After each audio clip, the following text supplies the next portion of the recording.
സുമിത്രയുടെ നിലപാടറിയാതെ മനീഷുമായുള്ള കല്യാണത്തിന് തടസ്സം പറയുന്ന ലൈല. സുമിത്ര ലൈലയുടെ വീട്ടിലെത്തുന്നു. ലൈലയുടെ കഴുത്തിലണിയാനുള്ള താലിയെടുക്കുന്ന സുമിത്ര. എല്ലാവർക്കും അത്ഭുതം. വിവാഹിതരായ മനീഷും ലൈലയും പനക്കൽ വീട്ടിലെത്തുന്നു. മനീഷ് വിവാഹം കഴിച്ചെന്ന് നന്ദനെ വിളിച്ചറിയിക്കാൻ പറയുന്ന സുമിത്ര. നന്ദനെ വിളിച്ചു പറഞ്ഞതായി കള്ളം പറയുന്ന മനീഷ്. മദ്യപിച്ചെത്തുന്ന മനീഷ്. ലൈലയ്ക്ക് വിഷമം. തന്റെ ഉള്ളിലുള്ള എല്ലാ ആഗ്രഹങ്ങളും ലൈല മനീഷിനോട് പറയുന്നു. മദ്യലഹരിയിൽ ഒന്നും അറിയാതെ മനീഷ്. ഇനി തുടർന്ന് കാണുക.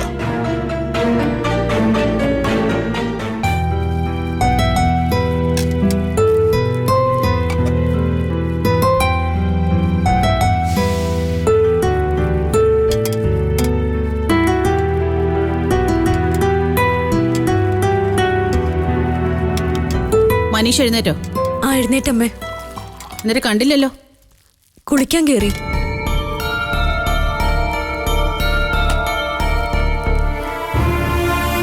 അവിടെ നിന്നേ. നീ എന്തിനാ രാവിലെ കള്ളം പറയുന്നേ? 8 മണി കഴിയാതെ അവൻ ഉണർന്ന പ്രശ്നമില്ലാന്ന് എനിക്കറിയാം. ഉണർന്നമ്മേ. ചായ എവിടെയെന്നും ചോദിച്ചു പിന്നെയും കിടന്നു. അതിന് അവന് രാവിലെ ചായ പിടിക്കോ? ഇന്നലെ കഴിച്ചതിന്റെ കെട്ട് മാറിക്കാണത്തില്ല. അവൻ ഇന്നലെ രാത്രിയിൽ എപ്പോഴാ വന്നത്? 10 മണി കഴിഞ്ഞപ്പോ വന്നു. എന്നിട്ട് ഞാൻ കണ്ടില്ലല്ലോ. 10:30 കഴിഞ്ഞിട്ടാ ഞാൻ കിടന്നത്. അന്നേരത്തേക്ക് മനീഷേട്ടൻ വന്നിരുന്നമ്മേ. അല്ല, അത്താഴവും കഴിച്ചില്ല. എന്തു പറ്റി? അവന് വയറിന് വല്ല അസുഖം ഉണ്ടായിരുന്നോ? അത്താഴം വേണ്ടെന്ന് പറഞ്ഞു. വല്ലാതെ ഉറക്കം വന്നു പോലും. നിന്ന നിൽപ്പിലേ ചിലപ്പോ ഉറങ്ങിപ്പോവും അവൻ. പകുതി ഉറക്കത്തില്ല കട്ടിലേന്ന് വീഴുന്നേ. നേരം വെളുത്ത് എഴുന്നേറ്റ് വന്ന് കള്ളം പറയുന്നോ നീ എന്നോട്? അമ്മേ, മനീഷ് ഇന്നലെ രാത്രി ഏത് പരുവത്തിലാ വന്നെന്ന് ഞാൻ കണ്ടു. ഭർത്താവിന്റെ കള്ളത്തരങ്ങളെ മൂടി വെക്കുന്നത് മിടുക്കല്ല. അതല്ല ഭാര്യ ചെയ്യേണ്ടത്. പ്രത്യേകിച്ചും നിന്നെപ്പോലൊരു പെണ്ണ്. എങ്ങനെയാ നിങ്ങളുടെ കല്യാണം നടന്നതെന്ന് ഞാനായിട്ട് ഓർമ്മിപ്പിക്കണ്ടല്ലോ. നിന്റെ അച്ഛൻ, അമ്മ, ഞാൻ, ഒരു വിളക്ക്. കഴിഞ്ഞു. പുറത്തുനിന്ന് ഒരാള് പോലും ഇല്ലായിരുന്നു താലികെട്ടിന് സാക്ഷിയാവാൻ. ആണായിട്ട് ആകെയുള്ള ഒരുത്തനാ. അവന്റെ കല്യാണം 4 ആൾ അറിയാൻ നടത്തണമെന്ന് എനിക്കും ആഗ്രഹം കാണും. ഒന്നും വേണ്ടാന്ന് വെച്ചതേ സാഹചര്യം അതായതുകൊണ്ടാ. എന്നിട്ട് മിനിഞ്ഞാന്ന് വരെ മനീഷ് എങ്ങനെയായിരുന്നു, ഇന്നലെ അങ്ങനെ തന്നെ. ഇതിനായിരുന്നോ നീ അവന്റെ ഭാര്യയായിട്ട് ഇങ്ങോട്ട് വന്നത്? ഞാൻ ഇന്നലെ വന്നതല്ലേ ഉള്ളൂ അമ്മേ. ഓ, ഇന്ന് മുതൽ മലമറിക്കാൻ പോവായിരിക്കും.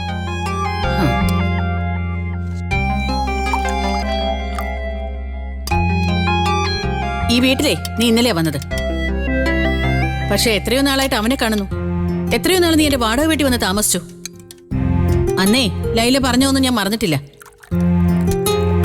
മനീഷിനെ നല്ല രീതിയിലാക്കാൻ ശ്രമിക്കുമെന്ന്. ഇത്തരത്തിലാണോ നീ അവനെ നന്നാക്കാൻ പോകുന്നത്? അമ്മേ, ഞാൻ നോക്ക്, നിയന്ത്രിച്ചു നിർത്തണം നീ മനീഷിനെ. അത് എന്റെ മാത്രം ചുമതലയല്ല, നിന്റെ ഉത്തരവാദിത്തം. അറിയാമേ എനിക്ക്. ഇന്നലെ ഞാൻ വന്നതുകൊണ്ടല്ല മനീഷേട്ടൻ കുടിച്ചത്.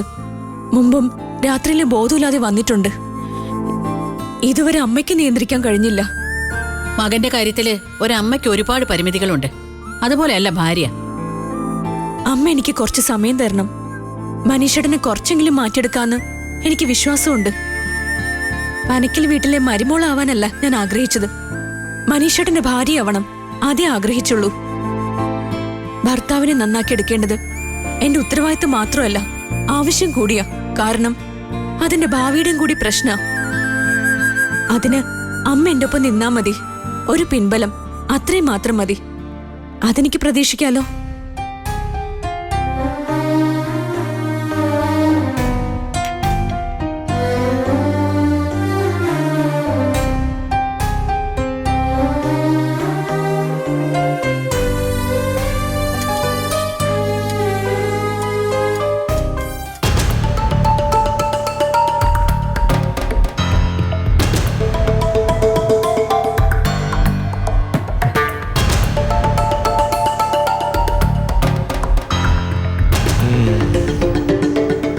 എന്താ വക്കീലെ, അർത്ഥവത്തായൊരു നോട്ടം. പ്രതാപവർമ്മയുടെ ഭാര്യ ഇപ്പൊ എവിടെയാ? വിദ്യ, അവള് ബാംഗ്ലൂരില്. അവിടെ തന്നെ ഉണ്ടല്ലോ അല്ലേ? അതെന്താ താൻ അങ്ങനെ ചോദിച്ചത്?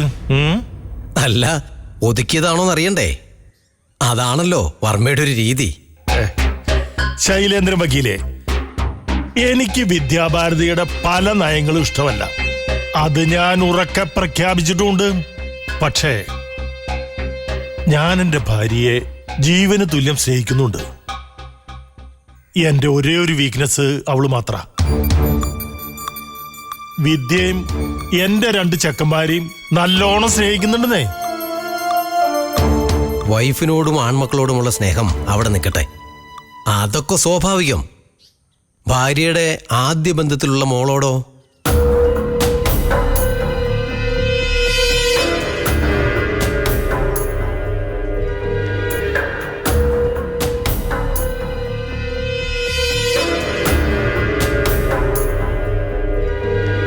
എന്താ അത് പറഞ്ഞപ്പോ ഒരു ഒഴിഞ്ഞുമാറ്റം? നന്ദനയുടെ കാര്യമാണ് ഞാൻ ചോദിച്ചത്. വക്കീലിന് ഇത്രയും നാളായിട്ട് അത് മനസ്സിലായിട്ടില്ലേ? ആ പെണ്ണാണ് എന്റെ ആജന്മ ശത്രു നന്ദന. അവളെ എങ്ങനെ തോൽപ്പിക്കാം അത് ആലോചിക്കാൻ വേണ്ടിയാണ് ഞാൻ എപ്പോഴും നിങ്ങളെ വന്ന് ഇങ്ങനെ കാണുന്നത്. ഹോ, പോത്തിന്റെ ചെവിയിലാണോ ഇത്രയും നാളും ഞാൻ കിന്നരം വായിച്ചത്? എന്റെ വടക്കുന്നാഥാ. വർമ്മ എന്നെ പോത്താക്കുകയാണോ? അല്ല പോത്തെ. ഓ സോറി വക്കീലേ, നന്ദനയെ തറ പറ്റിക്കാനാണ് ഞാൻ ഇറങ്ങിത്തിരിച്ചത് എന്നുള്ള കാര്യം നിങ്ങൾ മറന്നുപോയോ?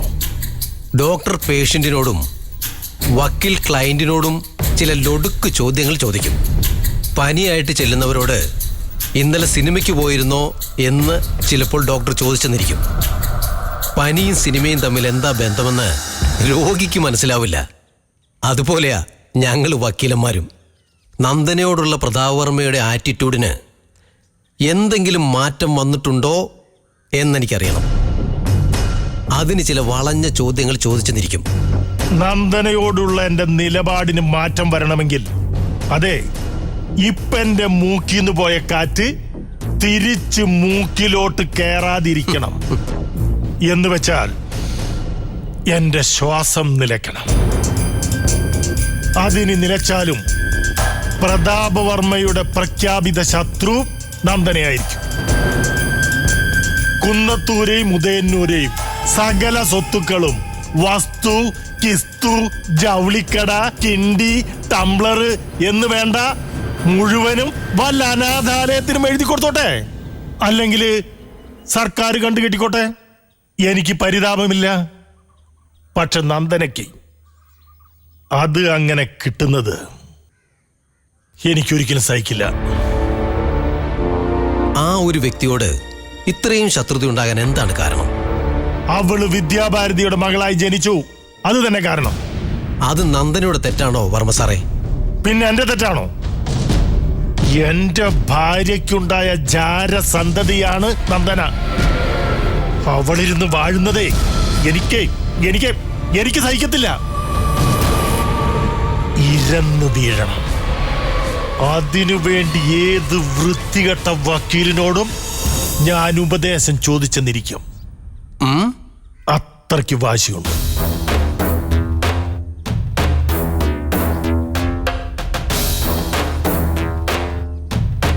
വഴികൾ പലതും ഞാൻ പറഞ്ഞു തന്നിട്ടുണ്ട്. മുത്തശ്ശിയുടെയും കുഞ്ഞമ്മയുടെയും വിൽപ്പത്രത്തിൽ പറഞ്ഞു തന്നിട്ടുള്ള സ്വത്ത് നന്ദനയ്ക്കേ കിട്ടുകയുള്ളൂ, മറ്റാർക്കും അതിന് അവകാശമില്ല. ഉദയവർമ്മയുടെയും പ്രോപ്പർട്ടീസിന് അവകാശി നന്ദനയാണ്. വിദ്യാഭാരതിയെ പറ്റി ഞാൻ ചോദിച്ചതിനും ഒരു കാരണമുണ്ട്. എന്താ അത്? അവരമ്മയും മകളും തമ്മിൽ എങ്ങനെയാ? നല്ല ടേംസിലാണോ? അതെ, വിദ്യാഭാരതിയെ മയക്കിയെടുത്തില്ലേ നന്ദന. അതിന്റെ പേരിൽ ഞാൻ പലവട്ടം വിദ്യാഭാരതിയുമായി തുടക്കിയിട്ടുണ്ട്. അപ്പൊ അതും ശരിയാവില്ല. അല്ലെങ്കിൽ വൈഫിലൂടെ നന്ദനയുടെ സ്വത്തിൽ നിന്നും കുറെയെങ്കിലും നേടിയെടുക്കാമായിരുന്നു. തുറക്കാത്ത വാതിലുകളെ പറ്റി വിസ്തരിക്കാതെ തുറക്കാൻ പറ്റുന്ന ഏതെങ്കിലും ഒരു കിളിവാതിൽ കാണിച്ചു താ എന്റെ വക്കീലെ. തുറക്കാനുള്ള വാതിലല്ല, അടയ്ക്കാനുള്ള വാതിലാണ് ഇനി മുന്നിലുള്ളത്. എന്നേക്കുമായി അടയ്ക്കാനുള്ള വാതിൽ. വർമ്മ തന്നെ പറഞ്ഞിട്ടുള്ളതാണ്, നന്ദനയുടെയും ഉദയവർമ്മയുടെയും ചാപ്റ്റർ ക്ലോസ് ചെയ്യുന്ന കാര്യം.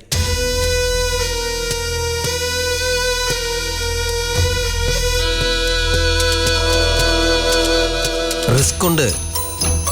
അത് നിങ്ങളുടെ തലവേദന. രണ്ടുപേരെയും ഈ ഭൂമിയിൽ നിന്ന് പറഞ്ഞുവിടുന്ന കാര്യമാണ്. സംശയത്തിന്റെ ഒരു തരി പോലും ബാക്കി വെക്കാൻ പാടില്ല. എന്തുണ്ടായാലും വക്കീൽ എന്റെ കൂടെ നിൽക്കണം. ഇല്ല. കാല് മാറുകയാണോ? കേസ് ഉണ്ടായെങ്കിൽ പോരെ അഡ്വക്കേറ്റ്. കേസ് ഉണ്ടാവരുത്. എല്ലാ പഴുതും അടച്ചുകൊണ്ടായിരിക്കണം പ്ലാനിങ്. അതിനുള്ള ബുദ്ധിശക്തി ഈ തലയ്ക്കുള്ളിലുണ്ടെന്ന് എനിക്ക് നന്നായിട്ടറിയാം. എന്ന് കരുതി എടുത്തു ചാടിയൊന്നും ചെയ്യണ്ട. ഒരു റീതിങ്കിങ് നടത്തണം. കൂട്ടുകക്ഷികളുമായി ഒന്നുകൂടി ആലോചിക്കണം.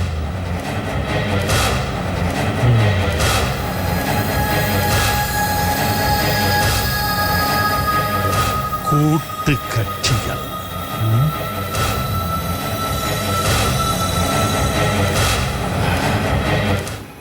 തിയറി മതിയാക്കിയിട്ട് പ്രാക്ടിക്കലിലേക്ക് കടക്കാൻ അമാന്തിച്ചൂടാ. ഇപ്പൊ തന്നെ നമ്മളെ ഒരുപാട് വൈകിപ്പോയി. നമ്മുടെ ഭാഗത്തുനിന്ന് ഈ പ്ലാനിങ് മാത്രമേ നടക്കണുള്ളൂ. ഇനി അത് പോരാ. ബിസിനസിന്റെ ചുമതല മൊത്തത്തിൽ ഏറ്റെടുക്കാൻ ഉദയേട്ടനെ വെല്ലുവിളിച്ചാലോ എന്ന് ആലോചിക്കാൻ ഞാൻ. അതുകൊണ്ട് എന്താ ഗുണം? പുള്ളിയുടെ കയ്യിൽ കാര്യങ്ങൾ നിൽക്കില്ല. നാടക സ്റ്റേജിൽ ഗോഷ്ടി കാണിക്കുന്ന പോലെ അല്ല ബിസിനസ്. ഉദയേട്ടൻ നക്ഷത്രം എണ്ണും. കൂട്ടത്തില് നമുക്ക് ചില പണികൾ കൊടുക്കുകയും ചെയ്യാം. ഏട്ടൻ തന്നെ നമ്മളെ തിരിച്ചേൽപ്പിക്കുമല്ല. മണ്ടത്തരം പറയാതെ. അതെന്താ? ഉദയേട്ടന്റെ കൂടെ നിൽക്കുകയല്ലേ നന്ദന. ബിസിനസ്സിൽ അവളെ ആരും ഒന്നും പഠിപ്പിക്കണ്ട. ഉദയേട്ടൻ സീറ്റിലിരിക്കേ ഉള്ളൂ. ഡ്രൈവ് ചെയ്യുന്നത് നന്ദനയായിരിക്കും. ശരിയാ യതീന്ദ്ര. ഒടുവിൽ എൻ്റയർ ബിസിനസിന്റെ ചുമതല നന്ദനയിൽ ചെന്നു ചേരുന്നതിന്റെ കാഴ്ച നമ്മൾ കാണേണ്ടി വരും. അത് വേണോ? അതെന്തായാലും വേണ്ട. ഓർത്തിട്ട് എനിക്ക് മേലാസകളും ചൊറിയുന്നു. ഉദയേട്ടനെയല്ല നന്ദനയാ ഒതുക്കേണ്ടത്. തട്ടിക്കളയുന്ന കാര്യം പെൻഡിങ്ങിൽ വെച്ചിട്ടാ. അല്ലെങ്കിൽ ഒറ്റയടിക്ക് രണ്ടെണ്ണത്തിനും കാലപരിയിലേക്കായിരുന്നു. എന്റെ ഭയം ഇപ്പൊ അതല്ല. അവളെങ്ങാനും പ്രഗ്നന്റ് ആവുമെന്ന. പുലിവാലായോ? വല്ല സൂചനയും കിട്ടിയോ നിനക്ക്? ഇല്ല, പക്ഷേ എപ്പ വേണമെങ്കിലും സംഭവിക്കാലോ. അങ്ങനെയായ നമ്മുടെ സകല പരിപാടികളും പൊളിയും. എങ്കിൽ പിന്നെ രണ്ടാമതൊരു ആലോചനയില്ല. നന്ദനയ്ക്കും ഉദയനും ഗുഡ് ബൈ പറഞ്ഞ് നമുക്ക് യാത്രയപ്പ് നടത്തേണ്ടി വരും. അതോടെ എല്ലാം സമാപ്തം. അത് പക്ഷേ അറ്റ കൈയായിട്ട് മതി. നന്ദനയ്ക്ക് ഓപ്പോസിറ്റ് നിൽക്കാൻ ഒരു പാർട്ടി ഉണ്ട്. മനീഷ്, അവളുടെ അനിയൻ. തനി ഫ്രോഡാ. ഒരിക്കൽ അവനിവിടെ വന്നതല്ലേ? നിങ്ങൾ സംസാരിച്ച് ഒരു ധാരണയിലെത്തിയല്ലോ. പിന്നെ അതങ്ങ് ഉഴപ്പി. നന്ദനയുടെ നേർക്ക് പ്രയോഗിക്കാനുള്ള നല്ലൊരു കരുവാണവൻ. ആ ചെക്കനെ മുൻനിർത്തി എന്തു ചെയ്യാനാ? അവനെ കൊണ്ട് എന്തും ചെയ്യിക്കാം. ഗുണമുള്ള കേസാണെന്ന് കണ്ട ആരുടെയും കൂടെ ചേരുന്നേനോ. എങ്കി മനീഷിനെ പൊക്ക് തന്നെ. നാളെ ചിലപ്പോ അവന്റെ കൈകൊണ്ടായിരിക്കും പെങ്ങളുടെയും അളിയന്റെയും അന്ത്യം സംഭവിക്കുക. ഒന്നും പറയാൻ പറ്റില്ലല്ലോ.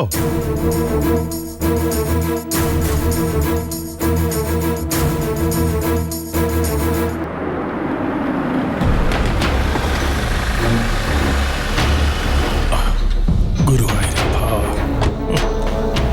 വടക്കുന്നാഥാ.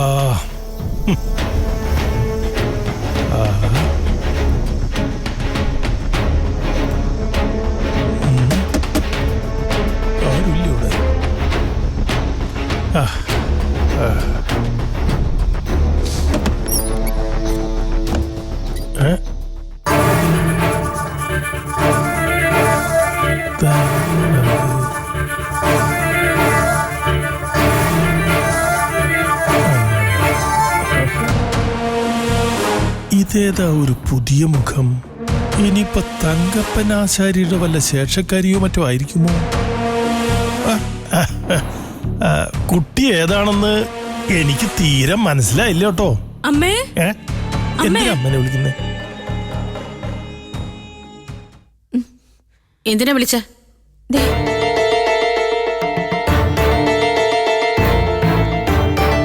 ഞാനേ ആരാണ് എന്താണ് എന്നൊക്കെ അന്വേഷിക്കായിരുന്നു കേട്ടോ. മനീഷിന്റെ ഭാര്യ. മനീഷിന്റെ അതിന് മനീഷ് കല്യാണം കഴിച്ചോ? അവനെന്താ കല്യാണം കഴിച്ചില്ലേ? എന്നാലും സുമിത്രേ, ഈ കല്യാണം എന്നൊക്കെ പറയണതേ കട്ടൻ ചായ ഉണ്ടാക്കി കുടിക്കണ പോലെയാണോ? അതിന് ചില ചിട്ടവട്ടങ്ങളില്ലേ, തയ്യാറെടുപ്പുകളില്ലേ, ചടങ്ങുകളില്ലേ? ഇത് അങ്ങനെയൊന്നും ഇല്ലാത്തൊരു കല്യാണമായിരുന്നു. സ്ത്രീ ശാസ്ത്രീകരണത്തിന്റെ ആളാ സുമിത്ര എന്ന് എനിക്കറിയായിരുന്നു. എന്നാലും ഇത്രയും പുരോഗമനവാദിയാണെന്ന് ഓർത്തില്ല. അപ്പോഴേ എന്താ മനീഷിന്റെ ജീവിത പങ്കാളിയുടെ പേര്? ലൈല. പനക്കിലെ മനീഷിന്റെ ഭാര്യയുടെ പേര് ലൈല.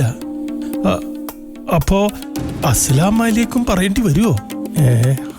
കൺഫ്യൂഷൻ. അധികം ആലോചിക്കണ്ട. ഓ, കഴിഞ്ഞ തവണ വന്നപ്പോ ഒരു സോമൻപിള്ളയെ കണ്ടില്ലേ? സോമൻപിള്ളയുടെ മോള. അമ്മയുടെ പേര് ചന്ദ്രിക. ഓ, സോമൻ പിള്ള മനസ്സിലായി. ആ 2 ലക്ഷം രൂപ നിരുപാധികം തിരിച്ചു തന്ന സത്യസന്ധൻ.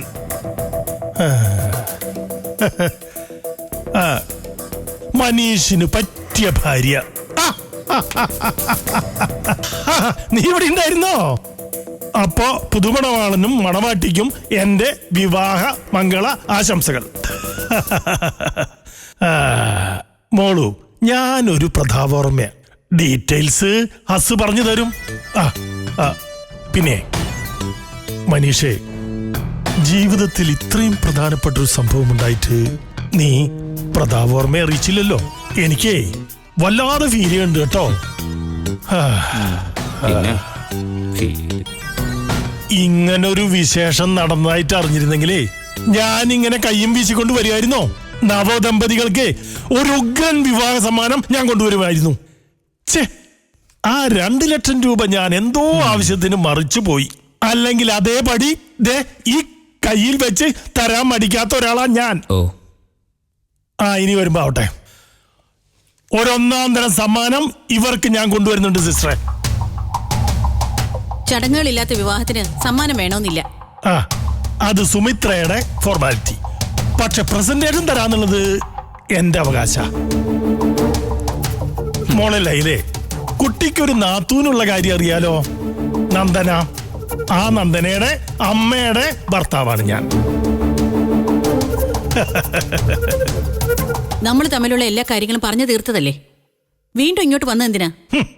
ഒരു മംഗളകർമ്മം നടന്ന വീട്ടിലേക്ക് വന്നു കയറിയ അഭ്യുദയകാംക്ഷിയെ ഇങ്ങനെ ഒന്ന് നിരുത്സാഹപ്പെടുത്താമോ സുമിത്രേ?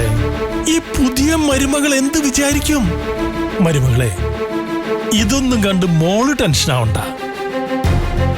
ഈ നിൽക്കുന്ന സുമിത്ര ലേശം മുൻകോപക്കാരിയാ. പക്ഷേ നാളികേര പാക, പുറം കഠിനം, ഉള്ളു മൃദുലം, ലോലം.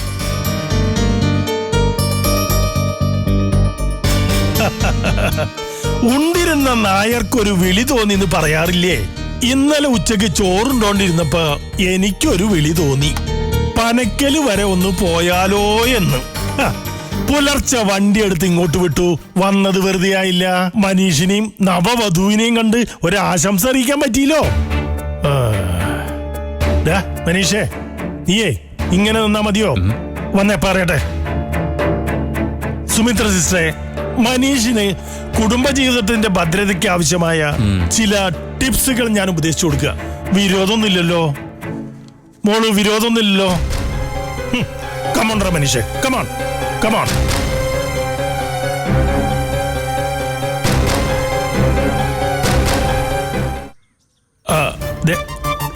ഇങ്ങോട്ട് നോക്കിയേ.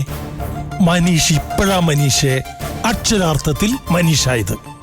മനീഷിയുള്ളവൻ മനീഷ്, അതാണ് ആ പേരിന്റെ അർത്ഥം. എന്ന് വെച്ചാൽ ബുദ്ധിയും വിവേചന ശക്തിയും ഉള്ളവൻ. ബുദ്ധി ഉണ്ടെന്ന് പറഞ്ഞിട്ട് യാതൊരു കാര്യമില്ല. ഉചിതമായ സമയത്ത് ഉചിതമായ രീതിയിൽ അത് ഉപയോഗിക്കണം. ഈ കല്യാണത്തോടെ മനീഷ് അതാ ചെയ്തത്, അതാണ് ചെയ്യേണ്ടത്. മിടുക്കൻ തന്നെ മിടുക്കൻ.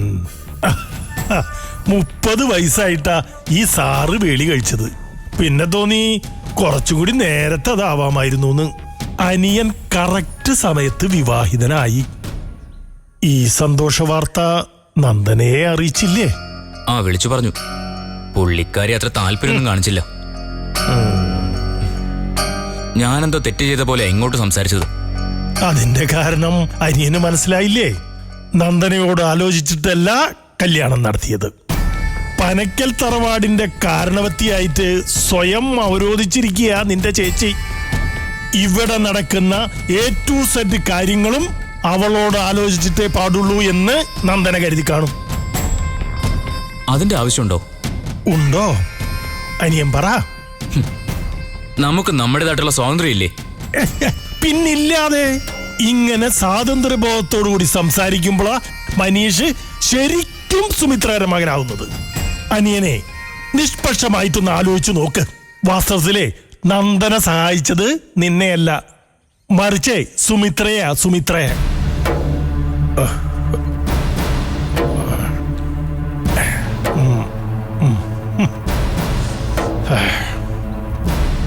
സുമിത്രയ്ക്ക് സ്ഥലം മേടിച്ചു കൊടുത്തു, തറവാട് നേടിക്കൊടുത്തു, ആട്, പശു, കോഴി എന്നിവ ദാനം ചെയ്തു എന്ന് വേണ്ട ഒരുപാട് സഹായങ്ങൾ ചെയ്തു കൊടുത്തു. പഴയ സാമൂഹ്യ പാഠം പുസ്തകത്തിലെ രാജാക്കന്മാരുടെ ഭരണപരിഷ്കാരങ്ങൾ പഠിക്കാനുണ്ടായിരുന്നു. എക്സ് ചക്രവർത്തി വഴിക്കിണറുകൾ കുഴിപ്പിച്ചു, വൈ ചക്രവർത്തി ചോലമരങ്ങൾ നട്ടുപിടിപ്പിച്ചു എന്നൊക്കെ പറഞ്ഞു. അതുപോലെ നന്ദനവക കുറേ ഭരണപരിഷ്കാരങ്ങൾ. സുമിത്ര അതിൽ വീണു എന്നാണ് ഞാൻ സംശയിക്കുന്നത്.